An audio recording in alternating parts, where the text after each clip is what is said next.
ہمارے سلف صالحین کی زندگیوں کو آپ پڑھ کے دیکھ لیجئے، آپ کو یہ فیچر کامن نظر آئے گا، سارے کے سارے سنت کے شیدائی، اس کے اوپر عمل کرنے والے، اس کے مطابق زندگی گزارنے والے۔ عبداللہ بن مبارک رحمۃ اللہ علیہ ایک محدث ہیں، امام اعظم ابو حنیفہ رحمۃ اللہ علیہ کے خاص شاگرد ہیں۔ ان کے جو 40 فقہا تھے جو مسائل کے استنباط میں ان کی معاون بنتے تھے، یہ ان میں سے ایک ہیں۔ ان کی زندگی اتنی سنت کے مطابق تھی کہ ان کے ایک ہم جماعت ہم درس اسماعیل رحمت اللہ علیہ تھے۔ وہ کہتے ہیں کہ میں نے عبداللہ ابن مبارک رحمت اللہ علیہ کی زندگی کو کئی سال قریب سے دیکھا اور میں اس نتیجے پر پہنچا کہ عبداللہ ابن مبارک رحمت اللہ علیہ اور صحابہ کرام رضی اللہ عنہم کی زندگی میں صرف ایک فرق تھا، وہ کیا کہ صحابہ رضی اللہ عنہم کو نبی علیہ السلام کے دیدار کا شرف حاصل تھا، یہ شرف عبداللہ ابن مبارک کو حاصل نہیں تھا۔ اس کے علاوہ ان کی زندگی اور صحابہ کی زندگی میں مجھے کوئی فرق نظر نہیں آتا تھا۔ یہ کتنی عظیم بات ہے کہ ساتھ رہنے والا گواہی دے۔ سبحان اللہ، واقعی ہمارے اکابر اس قدر سنت کا اہتمام کرنے والے تھے۔ چنانچہ جنید بغدادی رحمت اللہ علیہ کے پاس ایک سالک آیا اور 9-10 سال رہا۔ ایک دن کہنے لگا حضرت میں جاتا ہوں۔ کیوں جاتے ہو بھائی؟ حضرت میں تو آیا تھا کہ میں کوئی کرامت دیکھتا، اور میں نے تو 10 سال میں کوئی کرامت ہی نہیں دیکھی۔ تو پوچھا کہ یہ بتاؤ ان 10 سالوں میں تو نے کوئی عمل سنت کے خلاف دیکھا؟ کہنے لگا سنت کے خلاف تو کوئی عمل نہیں دیکھا۔ فرمایا کہ یہ سب کرامتوں سے بڑی کرامت ہے کہ انسان بے اختیار سنت کے مطابق زندگی گزارنے والا بن جائے، ہر عمل اس کا ایسا ہو کہ نبی علیہ الصلوۃ والسلام کی سنت کے مطابق ہو۔ شاہ ولی اللہ محمد دہلوی رحمۃ اللہ علیہ لکھتے ہیں کہ مجھے نبی علیہ الصلوۃ والسلام کی خدمت میں مواجہ شریف پر حاضری نصیب ہوئی، تو وہ فرماتے ہیں جو لوگ متبع سنت ہوتے ہیں اور جن کو حدیث کا شوق ہوتا ہے، تو میں نے دیکھا کہ نبی علیہ الصلوۃ والسلام کے مبارک قلب سے اس طرح نور کی کرنیں پھوٹتی ہیں جیسے سورج کی شعاعیں ہوتی ہیں، اور وہ اس آنے والے بندے کے دل کے اوپر پڑ رہی ہوتی ہے۔ تو سنت کا اہتمام کرنے والا بارگاہ نبوی کے اندر مقبول انسان ہوتا ہے۔ سبحان اللہ، اللہ رب العزت ایسے بندے کو بہت پسند فرماتے ہیں۔ ہمارے اکابرین علماء دیوبند کی زندگی کو دیکھیے، ایک ایک سنت کا شیدائی نظر آئے گا۔ چنانچہ حضرت نانوتوی رحمۃ اللہ علیہ کو فرنگی نے پھانسی کا حکم سنا دیا۔ جب اطلاع ملی تو حضرت روپوش ہو گئے۔ 3 دن کے بعد پھر باہر پھر رہے ہیں، کسی نے کہا کہ جناب پھانسی کا حکم، جان کا بچانا فرض ہے، آپ باہر کیوں پھر رہے ہیں؟ تو حضرت نانوتوی رحمۃ اللہ علیہ نے جواب دیا کہ میں نے اپنے آقا صلی اللہ علیہ وسلم کی مبارک زندگی کو دیکھا تو مجھے نبی علیہ الصلوۃ والسلام پوری زندگی میں 3 دن غار ثور کے اندر روپوش حالت میں ملے، پھر آپ باہر تشریف لائے، میں بھی 3 دن روپوش رہا، اب باہر آ گیا ہوں، اگر کوئی پکڑ کر پھانسی بھی چڑھائے گا تو میں پھانسی کا پھندا چوم کر جھول جایا کر۔ کیا محبت تھی ان کو نبی علیہ الصلوۃ والسلام کی مبارک سنتوں سے۔ حضرت گنگوہی رحمۃ اللہ علیہ آخری عمر میں موت یا بند آ جانے کی وجہ سے بے نائی نہیں رہی تھی، تو آپ پابندی کے ساتھ سرما لگاتے تھے۔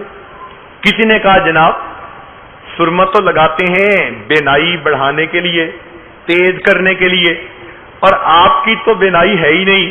تو فرمایا کہ لوگ بینائی تیز کرنے کی نیت سے لگاتے ہوں گے، میں تو اپنے آقا صلی اللہ علیہ وسلم کی سنت کی اتباع کی نیت سے سرما روز لگاتا۔ سنت کا اتنا اہتمام ان کی زندگیوں میں تھا۔ حضرت شیخ الہند رحمت اللہ علیہ عشاء کے بعد وتر بیٹھ کے پڑھتے تھے۔ اب عام مسئلہ تو یہی کہ کھڑے ہو کر پڑھنے کا ثواب دگنا، بیٹھ کے پڑھنے کا ثواب آدھا، تو کسی طالب علم نے پوچھ لیا، حضرت آپ تو ثواب کے لیے بڑے حریص ہیں، ہر ایسا عمل کرتے ہیں کہ زیادہ سے زیادہ ثواب ملے، مگر نفل بیٹھ کے پڑھتے ہیں۔ تو فرمانے لگے کہ آدھا ثواب مجھے زیادہ پسند ہے، مگر نبی علیہ الصلوۃ والسلام وتر کے بعد نفل بیٹھ کر پڑھتے تھے، میں عمل تو وہ کروں گا جو میرے آقا صلی اللہ علیہ وسلم نے کیا ہے۔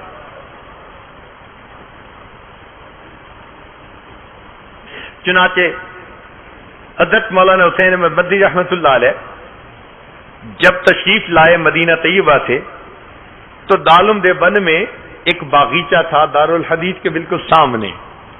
تو باغیچہ پھولوں کے لیے ہوتا ہے۔ حضرت نے فرمایا کہ یہاں کیکر کا درخت لگا دو۔ جس نے بھی دیکھا حیران، سمجھ نہیں آتی تھی کہ پھولوں کا یہ باغ ہے اور اس میں کیکر کا درخت کانٹوں والا، کوئی فائدہ بھی عام بندے کو نظر نہیں آتا۔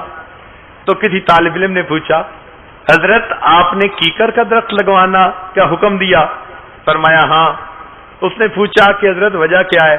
تو فرمایا کہ میں نے کتابوں میں پڑھا کہ نبی علیہ الصلوۃ والسلام نے بیت رضوان کیکر کے درخت کے نیچے لی تھی، میں نے یہ درخت اس لیے لگوایا میں دارالحدیث میں آیا جایا کروں گا، کیکر کا درخت یاد آ کے مجھے اپنے آقا کی یاد آ جایا کرے گی۔ چنانچہ حضرت مولانا قاسم نانوتوی رحمۃ اللہ علیہ انہوں نے جب یہاں باغ لگوایا تو اس میں اہتمام کے ساتھ گلاب کے پھول لگوائے۔ کسی نے کہہ دیا، حضرت موتیے کے پھولوں کی خوشبو بڑی اچھی، فلاں پھول کی خوشبو بڑی اچھی، آپ گلاب کے پیچھے ہی پڑ گئے کہ نہیں گلاب لگاؤ۔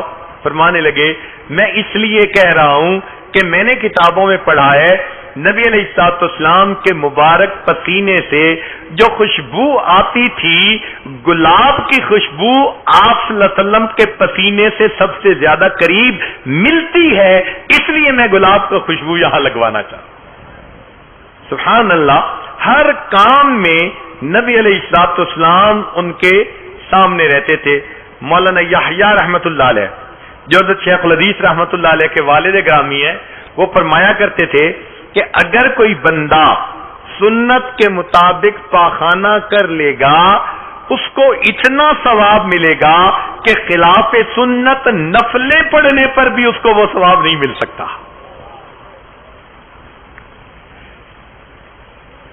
تو ہمارے اکابر علماء دیوبند کو اللہ رب العزت نے سنت کے اہتمام میں ایک امتیازی شان عطا فرمائی تھی، اور بالکل یہی معاملہ تھا ہمارے اسلاف اکابر مشائخ نقشبند میں بھی، وہ بھی ایک ایک عمل میں سنت کی رعایت کرتے تھے۔ چنانچہ مشائخ نقشبند نے اپنی کتابوں میں لکھا کہ لوگ تو مجاہدے کے ذریعے سلوک کو طے کرنا چاہتے ہیں، ہم سنت کے اہتمام کے ذریعے سلوک کو طے کرواتے ہیں۔ امام ربانی مجدد ثانی رحمۃ اللہ علیہ ان کی سنت کے اہتمام کا یہ حال تھا کہ ایک مرتبہ دانت میں درد تھی تو حضرت نے ایک سالک کو کہا کہ کچھ لونگ لے کے آؤ۔ اس زمانے میں لونگ ہی علاج ہوتا تھا، اس کا تیل ذرا درد کو کم کر دیتا تھا۔ جب وہ لے کے آیا تو آپ نے اپنے ہاتھ پر رکھ کر دیکھا تو وہ لونگ 4 تھے یا 6 تھے، تاک عدد نہیں تھے۔ تو آپ نے فرمایا کہ دیکھو یہ صوفی بنا پھرتا ہے اور اس کو اتنا بھی پتہ نہیں کہ اللہ وتر و یحب الوتر، اللہ تعالیٰ تاک ہیں اور تاک عدد کو پسند کرتے ہیں۔ مقصد یہ تھا کہ اس کو ان لونگ کے لانے میں بھی تاک عدد کی رعایت کرنی چاہیے تھی۔ اللہ اکبر کبیر، اتنے چھوٹی سی کام میں بھی سنت کا اہتمام۔ چنانچہ ان کے مکتوبات کو پڑھیں تو سنت کی جو عظمت دل میں پیدا ہوتی ہے، اللہ اکبر کبیرہ، وہ بیان سے باہر ہے۔ ذرا سنیے اپنے مشائخ کی اتباع سنت کے بارے میں امام ربانی مجدد ثانی رحمۃ اللہ علیہ ایک بات فرماتے ہیں، علماء طلباء توجہ کے ساتھ سنیں اور اس کے مزے لیں کہ سنت کی کیا وقت انہوں نے سمجھائی۔ فرماتے تھے ہمارے اکابر ہمارے اکابر شرع شریف کے نفیس موتیوں کو، یعنی احکام شریعت کو نفیس موتیوں سے تشبیہ دی. سالک کے دل میں عظمت آئے شریعت کی. ہمارے اکابر شرع شریف کے نفیس موتیوں کو بچوں کی مانند وجد و حال کے جوز و موید کے بدلے نہیں دیتے. جوز و موید کہتے ہیں منقع اخروٹ. بچے ہوتے ہیں نا، وہ ہیرا موتی دے دیں گے اور اس کے بدلے اخروٹ لے لیں گے. فرمایا یہ تو بچوں کا کام ہوتا ہے. تو یہ جو وجد و حال ہے یہ اخروٹ منقع ہے، اور شرع شریف کے احکام وہ نفیس موتیوں کے مانند ہیں. عبارت کا زور دیکھیے کہ کتنی قوت کے ساتھ انہوں نے یہ بات کہی. فرماتے ہیں ہمارے اکابر شرع شریف کے نفیس موتیوں کو بچوں کی مانند وجد و حال کے جوز و موید کے بدلے نہیں دیتے، نفس سے فس کی طرف مائل نہیں ہوتے. نفس سے مراد قرآن و حدیث اور فس سے مراد تصوف کی کتاب فصوص الحکم. نفس سے فس کی طرف مائل نہیں ہوتے. فتوحات مدنیہ سے فتوحات مکیہ کی طرف التفات ہی نہیں کرتے. فتوحات مکیہ یہ ابن عربی رحمت اللہ علیہ کی تصوف کی کتاب ہے، اور فتوحات مدنیہ سے حدیث پاک مراد ہے. تو فرماتے ہیں ہمارے اکابر شرع شریف کے نفیس موتیوں کو بچوں کے مانند وجد و حال کے جوز و موید کے بدلے نہیں لیتے، نفس سے فس کی طرف مائل نہیں ہوتے، فتوحات مدنیہ سے فتوحات مکیہ کی طرف التفات نہیں کرتے. ان کا کارخانہ بلند ہے. اللہ اکبر کبیرہ. آپ اندازہ لگائیے کس قدر سنت کا اہتمام انہوں نے سمجھایا کہ ہمیں ایک ایک کام سنت نبوی صلی اللہ علیہ وسلم کے مطابق کرنا چاہیے.